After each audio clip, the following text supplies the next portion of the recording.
Welcome to the Slop Farm. Enjoy the video.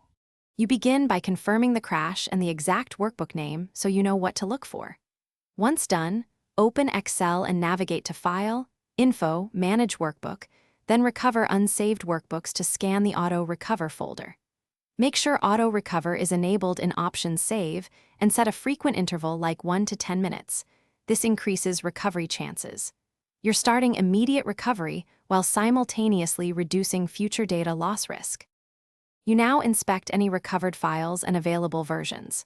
Open each candidate and check timestamps, file size, and visible content. This helps you pick the most complete copy. Once you find the best version, use File Info Version History or the Document Recovery pane to compare changes.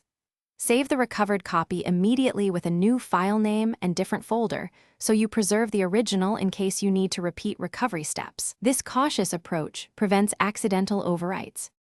Finish by performing Save as to your final destination and turn on autosave to OneDrive or SharePoint for continuous backup.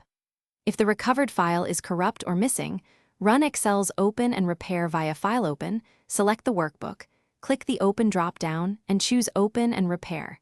Try Extract Data if repair fails. Once you have a stable file, export a CSV or make a duplicate for extra safety, and adjust Autorecover settings so you're protected. Thanks for watching. Consider subscribing if we helped you today.